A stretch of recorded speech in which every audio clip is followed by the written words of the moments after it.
আসসালামু আলাইকুম রহমতুল্লাহি ওয়া বারাকাতুহু। আলহামদুলিল্লাহ ওয়াসসালাতু ওয়াসসালামু আলা রাসূলিল্লাহ ওয়া আলা আলিহি ওয়া সাহবিহি ওয়া ওয়ালা মা বা'দ।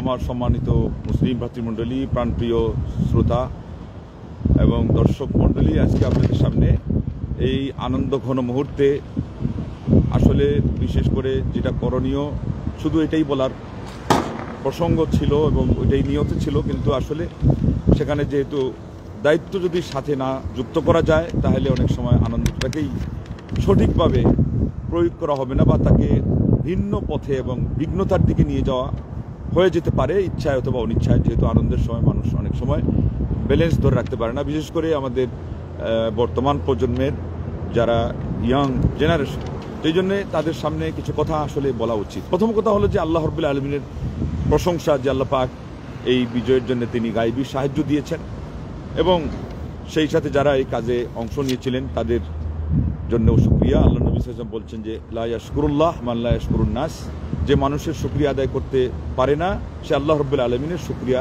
আদায় করতেও জানে না। এবং সেখানে একটি ধোঁয়াশারও খোলাসা প্রয়োজন, কারণ অনেক সময় অনেকে মনে করেছেন যে যারা সুরের সাথে সুর মিলিয়েছেন তারাই এটার সাথে একাত্মতা ঘোষণা করেছেন, তারাই উৎসাহ দিয়েছেন, আর যারা সরাসরি সুরের সাথে সুর মিলেন নাই তারা নাকি নিরুৎসাহিত করেছেন। এটা কিন্তু খোলাসা হওয়া দরকার।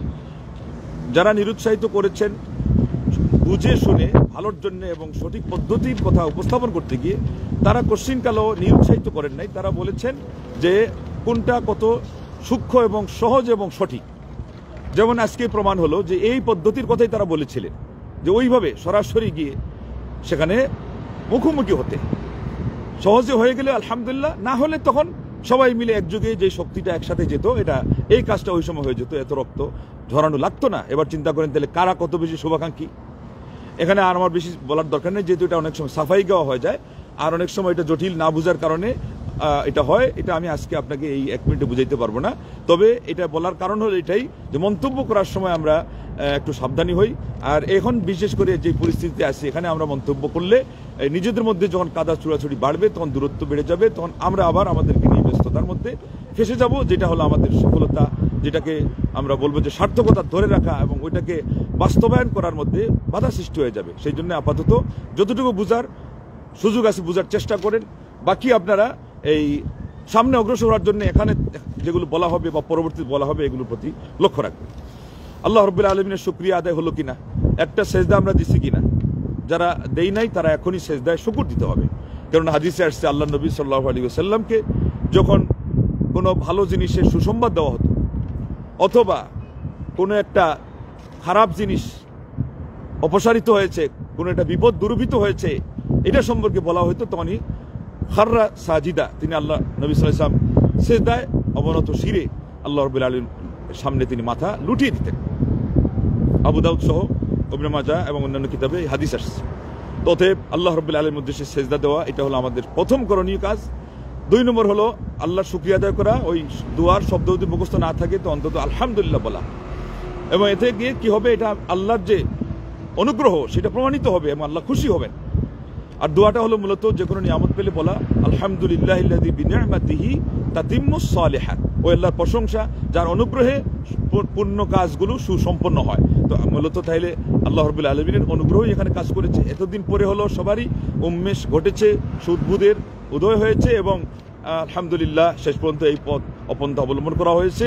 তাদেরও মনের ভিতরে এই কথা এসেছে যে না, অন্তত জান নিয়ে পালাতে হবে, তারা পালিয়ে চলে গেছে। এই স্বৈরাচার যে শাসক এটা চলে গেছে, এটা আমাদের জন্য একটা সুসংবাদের বিষয়। সেই জন্যই আমরা সেজদা দিব, সেই জন্য আমরা আল্লাহ রাব্বুল আলামিন প্রশংসা করব এবং আল্লাহ রাব্বুল আলামিনের শুকরিয়া আদায়ের মধ্যে এটাও শামিল যে এখন আর অন্যায় করা হবে না। পাপ থেকে এখন আগামীর তুলনায় মানে অতীতের তুলনায় আগামীতে আরো বেশি বিরত থাকতে হবে। যেহেতু এটাই আমাদের মূলত কাজ, তাহলে পরে 1 নম্বর 2 নম্বর করে কয়েকটা কথা বলবো। প্রথম কথা হলো এখন যেটা শুরু হবে ভালো করে খেয়াল রাখবেন, এখন হলো ক্রেডিটের প্রতিযোগিতা চলবে, যে কে কি করেছিলাম আমরা। খবরদার, সাবধান, আপনি যেটা করেছেন ওটা আল্লাহ দেখছেন, প্রথম কথা। দ্বিতীয় প্রসঙ্গ হলো আপনার মূল্যায়নের জন্য ভালো মানুষ যারা, তারা যথেষ্ট। এবং আলহামদুলিল্লাহ আজকাল এমন একটা যুগ, স্যাটেলাইটের মাধ্যমে সবই চোখের সামনে। বিশেষ করে যারা আল্লাহর উদ্দেশ্যেই করেছেন ইখলাসের জন্য, আপনি চাইবেন আপনারটা আরো গোপন থাক।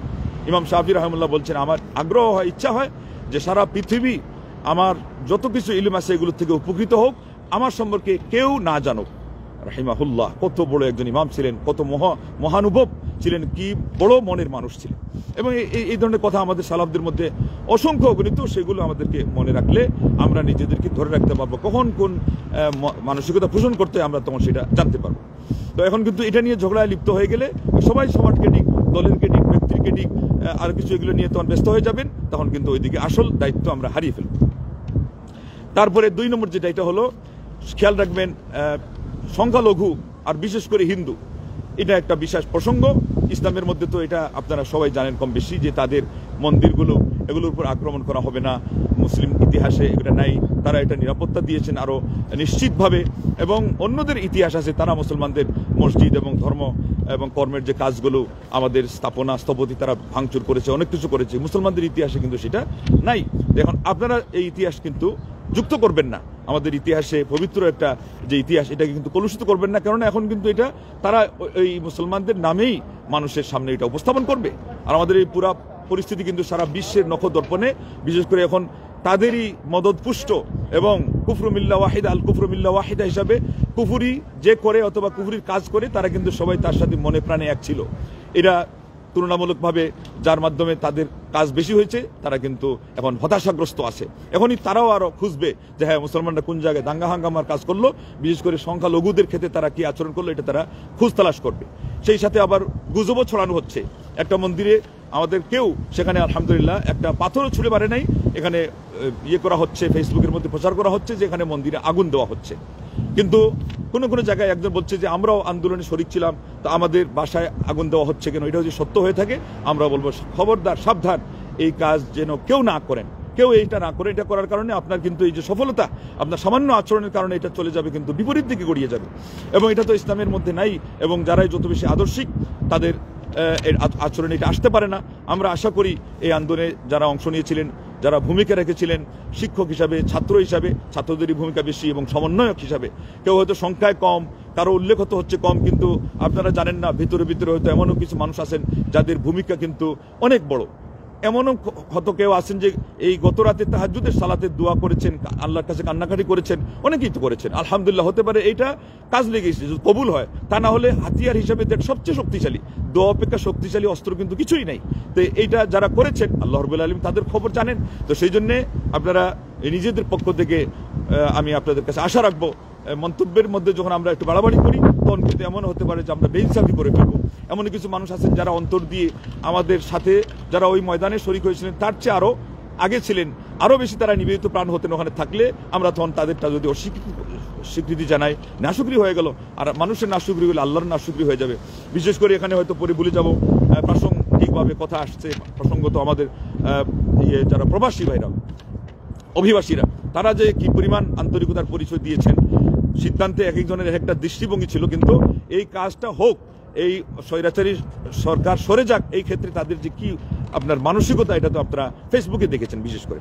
আর তারা এই রেমিটেন্স এর মাধ্যমে এটাকে তারা বাজেয়াপ্ত করা বা এটাকে বন্ধ রাখার মাধ্যমে তারা কিন্তু বড় একটা মৌন বিপ্লব ঘটিয়ে ফেলেছে, যার ফলে যে প্রভাব সৃষ্টি হয়েছে সেখানে অর্থনীতিতে এটা একদিক থেকে সবচেয়ে শক্তিশালী। বিশেষ করে ওই সমস্ত মানুষের কাছে যারা হলো বস্তুগত জিনিস নিয়ে বেশি ভাবে, তাদের হলো এই ম্যাটেরিয়ালস যেটা এবং মানি যেটা, এটাই সবচেয়ে বড়।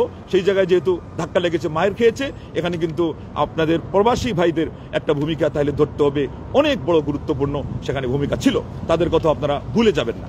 তো অতএব এখন আমি আপনাদেরকে আহ্বানও রাখতেছি, আবার যদি পরে কথা না আসে যে যেটা বন্ধ রেখেছিলেন, এখন আপনারা আল্লাহর নাম নিয়ে বেশি বেশি করে আরো টাকা ছাড়তে থাকেন। এখানে এককালীন আরো কিছু আপনারা অ্যাডভান্স আরো কিছু টাকা ছাড়েন, যাতে করে ওখানে যে গ্যাপ সৃষ্টি হয়েছে সেটা পূর্ণ হয়ে যায়। এবং অনেকেই কষ্ট পাচ্ছেন যে তাদের ন্যায্য, যেখানে অনেক প্রয়োজনীয় কাজ দাঁড়িয়ে আছে সেটা সুসম্পন্ন হচ্ছে না, ব্যাংক থেকে টাকা উত্তোলন না করতে পারার কারণে। সেটাও যাতে সুন্দরভাবে হয়, সহজ হয়, এবং এই আপনার অর্থনৈতিক কাঠামো যাতে মজবুত হয় এবং শক্তিশালী হয়। এখানে যত সহযোগিতা করবেন এখন, এটা হলো আপনার ওই সরকার পতনের এটা প্রমাণ বহন করবে। এবং আপনি যে চাচ্ছেন একজন সুশাসনকারী শাসক আসুক আল্লাহর পক্ষ থেকে, দোয়া আল্লাহ পাক আমাদেরকে শিখিয়েছেন সূরা নিসার মধ্যে 75 নম্বর আয়াতে যে ওয়াজআলনা মিল্লাদুনকা ওয়ালিয়ান ওয়াজআলনা মিল্লাদুনকা নাসিরা। আমি আপনাদেরকে বলবো এই দোয়াটা আপনারা সবাই করতে থাকেন যে আল্লাহ আপনি আপনার পক্ষ থেকে আমাদেরকে অভিভাবক নিযুক্ত করে দিন, আমাদের উদ্দেশ্যে আপনি আমাদের পক্ষ থেকে একজন সাহায্যকারী আপনি নিযুক্ত করে দিন। আল্লাহর পক্ষ থেকে যদি সাহায্যকারী আল্লাহ ফয়সালা না করেন, মনে রাখবেন যে আমাদের কিন্তু কল্যাণ আমরা নিজ হাতে আনতে পারবো না। এবং এখন আমরা যে অবস্থানে আছি এটা যে ভালো হয়ে যাবে এটা আপনি বলতেই পারবেন না যদি মহান রব্বুল আলামিন তার গায়বী সাহায্য দিয়ে আমাদেরকে ধন্য না করেন। সারা পৃথিবী কিন্তু আমাদের বিরুদ্ধে তারা দাঁড়িয়ে আছে। এই যে এক দাদার আপনারা দেখছেন যে সেখানে তার দৌরাত্ম্য কমলো, কিন্তু সারা দুনিয়া কিন্তু এখন চাতক পাখির ন্যায় তাকিয়ে আছে যে আমাদের আসল আমাদের যে ভক্ত অনুরক্ত আমাদের প্রতিনিধি এটা যে চলে গেল, এখন বাংলার মুসলমানদেরকে দ্বিতীয় বৃহত্তম মুসলিম দেশের শান্তি শৃঙ্খলা কিভাবে নষ্ট করা যায় তারা কিন্তু আদা জল খেয়ে লেগেছিল। এখন কিছুদিন রেস্টে ছিল এই 15 বছর, এখন কিন্তু তারা চতুর্দিক থেকে একেবারে ক্ষিপ্ত হয়ে চতুর্দিক থেকে ব্যতিব্যস্ত হয়ে উঠবে। এই অবস্থায় আপনি যদি এখন হাল ছেড়ে দেন, আপনি যদি এখন ওই উদাসীন হয়ে যান, তাইলে কিন্তু সবকিছু আবার চলে যেতে পারে। অতএব 3 নম্বর আমরা যেটা বলবো সেটা হলো সম্পদ নষ্ট না করা। এটা জাতীয় সম্পদ। এখানে রাস্তায় হোক, আমাদের কোনো মহলে হোক, আমাদের কোনো সরকারি স্থাপনায় হোক, তারপরে এই যে গণভবন যেখানে সেটাই হোক, এটা তো তার কারো মালিকানা দিন ছিল না, এটা তো আপনাদের, এটা সারা দেশের মানুষের।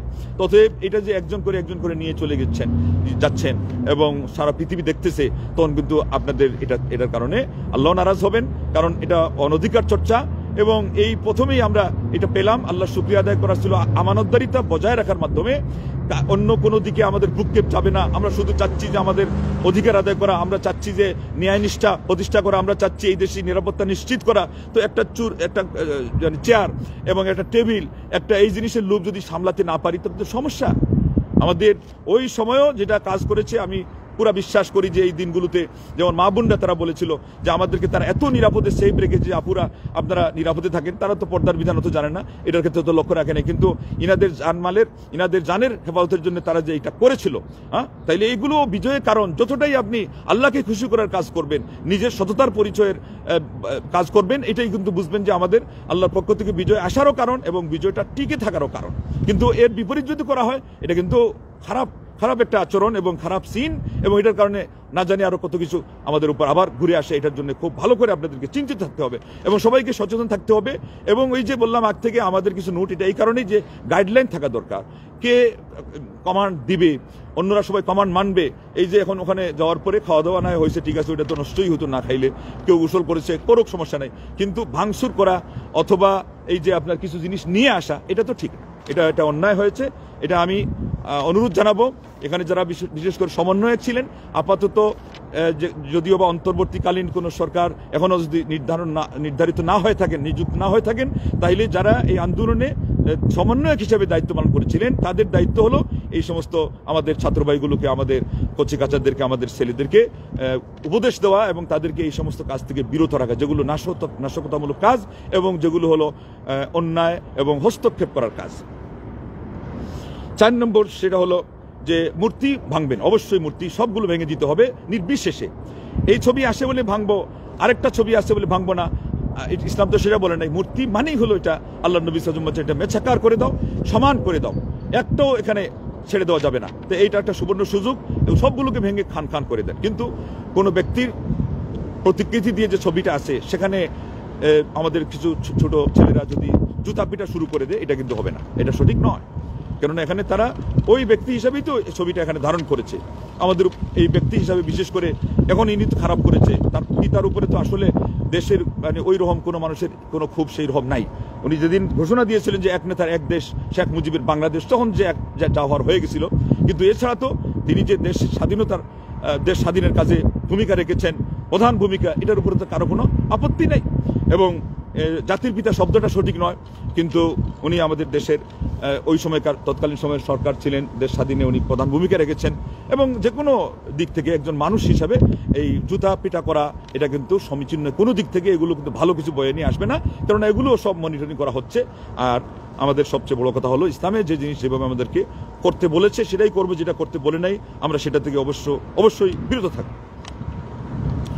5 নম্বর হলো আমাদের খেয়াল রাখতে হবে যে স্বাধীন করা এবং দেশ আপনার স্বৈরাচারী শাসকের হাত থেকে ছিনিয়ে আনা এটা যত সহজ, এটাকে গড়া এবং এটাকে ধরে রাখা তত সহজ নয়, এটা আরো অনেক কঠিন। তো এই জন্য এখন আমাদেরকে আল্লাহ রাব্বুল আলামিনের কাছে সাহায্য চেয়েছে, কান্নাকাটি করে করে যে আল্লাহ তুমি যে আমাদেরকে এই নিয়ামত দিয়েছো, আমরা তোমার কি দিয়ে শুকরিয়া আদায় করবো, আমাদের সেই ভাষা নাই, আমাদের সামর্থ্য নাই। কিন্তু এখন থেকে আমরা আমাদের ঈমান আমল আমরা শুধরাবো, আমরা আমল সমৃদ্ধ হব, আমরা তাকওয়া পরেজগারিতা অবলম্বন করব, যাতে করে কোরআনে যে তুমি ওয়াদা দিয়েছো যে ওয়ালাউ আন্না আহলাল কুরআ আমানু ওয়াত্তাকাউ লাফাতাহনা আলাইহিম বারাকাতিম মিনাস সামাই ওয়াল আরদ। ঈমান এবং তাকওয়ার ভিত্তিতে আসমান এবং জমিন থেকে তুমি বরকতের ধার খুলবা। আল্লাহ তুমি তো আমাদের এই অবস্থাতেই খুলিয়ে দিয়েছো, এখন এটাকে যাতে আমরা স্থায়ী রাখতে পারি, ধরে রাখতে পারি, সেই জন্য আমরা অন করলাম, আমরা ওয়াদাবদ্ধ হলাম যে আমরা ঈমান এবং তাকওয়ার পথ অবলম্বন করে চলবো, আমরা পাপ পরিহার করে চলবো, আমরা মারামারি হানাহানির এই পথ ছেড়ে দেব। প্রতিশোধ গ্রহণ করার যেটা আজকালও শোনা যাচ্ছে বিভিন্ন জায়গায় গুলাগুলি হচ্ছে, এটা কিন্তু ওরা করলেও আমরা করব না। এরা যারা আপনারা জানেন হিংস্র ছিল, এদেরকে বিভিন্ন নামে আখ্যায়িত করা হয়েছে। এটা এই কারণে যে এদের মানসিকতা সামান্যতম মানবিক নয়, এটা হলো আফ্রিকার জঙ্গলকেও হার মানায়। তারা যেটা করেছে, আলহামদুলিল্লাহ, আমরা সুশাসন যখন আসবে তখন তার সুবিচার, এরা তো নিজেরা বলেছেন, আজকে আপনাদেরকে আর্মি প্রধান বলেছেন যে উনি সেটার ব্যবস্থা নেবেন, একটু ধৈর্য ধরতে বলেছেন এবং সবাই এই কথা বলতেছেন। তো সেটা সেইভাবেই নেওয়া হবে, আইন কেউ হাতে তুলে নেবেন না। আইন হাতে তুলে নিলে শেষ পর্যন্ত আর আইন থাকে না, আইনের জায়গায় এবং বিচারও পাওয়া যায় না। সেই জন্য এই কাজ কেউ করতে যাবেন না। আল্লাহর ওয়াস্তে সবাই এখন নিজেদেরকে স্বাভাবিক রাখেন। আনন্দ উল্লাস করতে গিয়ে যে ওই খেলার মধ্যেও অনেকে পেপসির বোতল ছুঁড়ে মারতো, এগুলো করবেন না, অপচয় করবেন না, পাপ করবেন না, অন্যায় করবেন না, অত্যুক্তি এবং অতিরঞ্জন এবং কারো উপরে চড়াও হওয়া এবং জুলুম নির্যাতন যেগুলো ইসলামে হারাম, এগুলো সবার জন্য হারাম, সব সময়ের জন্য হারাম। এই কথা মনে রাখবেন এবং মনে রাখবেন যে আমরা এখন যে সময় আছে এটা সব দিক থেকে বিবেচনা করলে খুবই তাৎপর্যপূর্ণ এবং অত্যন্ত গুরুত্বপূর্ণ সময়। এই জায়গাতে আপনার দায়িত্ব অনুভূতিটা হবে সবচেয়ে বড়, আর একটু একটু করে কি দায়িত্ব কার হবে এটা সবাই মিলে আমরা পরামর্শক্রমে যেগুলো কোরআন সুন্নাহ ভিত্তিক সালাফে সালেহিনদের উপদেশ থেকে যেগুলো নেওয়া হবে এবং যেগুলো একেবারে আদর্শিকভাবে গ্রহণযোগ্য হবে, এগুলো সব আমরা দুই কান পেতে শুনবো। আল্লাহ দুইটা কান দিয়েছেন যাতে মানুষ শুনে বেশি, মুখ একটা দিয়েছেন যাতে বলে বেশি। এই জন্য আমরা কম বলবো, বেশি শুনবো, চিন্তা আরো বেশি করব এবং নিজের যে দায়িত্ব পালন করার যে কাজ রয়েছে, গুরু দায়িত্ব, সেটা আঞ্জাম দেওয়ার জন্য আমরা সবাই আরো বেশি বদ্ধপরিকর থাকবো। আল্লাহ রাব্বুল আলামিন আসমা হোসনার ওসিলা দিয়ে দোয়া করছি, আল্লাহ তুমি আমাদের এই দেশটা যে আমাদেরকে তুমি হাতে এনে দিয়েছো, আল্লাহ এই স্বৈরা শাসকের হাত থেকে, এর কবল থেকে যে মুক্ত করেছো, আমরা তোমার শুকরিয়া খেয়ে দিয়ে আদায় করব। আমাদের কাছে তো ওই ভাষা নাই, কিন্তু তোমার নবী ইসলাম পদ্ধতি বলে দিয়েছেন, সেজদা দেওয়া, দোয়া শিখিয়ে দিয়েছেন, আলহামদুলিল্লাহিল্লাযী বিনিআমাতিহি তাতিমুস সালিহাত। আমরা সেটা বলছি, আমাদের জাতিকে আমরা সেটা বলার জন্য, সেই কাজ করার জন্য তাদেরকে আমরা উদাত্ত আহ্বান জানাচ্ছি। যারা নির্দেশ পাওয়ার মতো তাদেরকে আমরা নির্দেশ দিচ্ছি, আল্লাহ তুমি সবাইকে এই আমলগুলো করার তৌফিক দান করো। আর বিপরীত যেগুলোর কারণে আমাদের ক্ষতি হয় দুনিয়াতে এবং আখিরাতে, আমাদের ব্যক্তির জন্য, পরিবারের জন্য, সমাজের জন্য, রাষ্ট্রের জন্য, আমাদের দেশের জন্য, অর্থনীতির জন্য, সেই ক্ষতিকর এবং অনিষ্টকর কাজগুলো থেকে আমাদেরকে তুমি বিরত থাকার তৌফিক দাও। আর দুনিয়া আখিরাতে আমাদেরকে সফল করো, আমাদেরকে একটা সুন্দর যেই দেশ আল্লাহ তুমি আমাদের হাতে দিয়েছো, এটাকে সুন্দরভাবে গড়ার তৌফিক দাও। শান্তির রাজ যেখানে কায়েম হয়, সেখানে তোমার তাওহীদ বাস্তবায়িত হয়, তোমার নবী সাল্লাল্লাহু আলাইহি ওয়াসাল্লামের সুন্নাহ পতাকা উড্ডয়মান হয় এবং সেই জায়গায় ন্যায় বিচার সেটা প্রতিষ্ঠিত হয় এবং মানুষে মানুষে সেখানে কলহ দ্বন্দ্ব সরে গিয়ে দূরীভূত হয়ে ভালোবাসা, শ্রদ্ধাবোধ, মমত্ববোধ এবং ইসলামের যত শিক্ষা দীক্ষা, ইসলামের যে মূল্যবোধ, সেগুলো যে সেখানে বাস্তবায়িত হয়, যার মাধ্যমে তোমার রহমত এই দেশের আকাশে, এই দেশের বাতাসে, এই দেশের জমিনে, এই দেশের রন্ধ্রে রন্ধ্রে আল্লাহ কিয়ামত পর্যন্ত এঁটে দেওয়া থাকে, সেটে দেওয়া থাকে, স্থায়ী হয়ে যায়। আল্লাহ তুমি আমাদের দেশটাকে সেই হিসাবে কবুল করে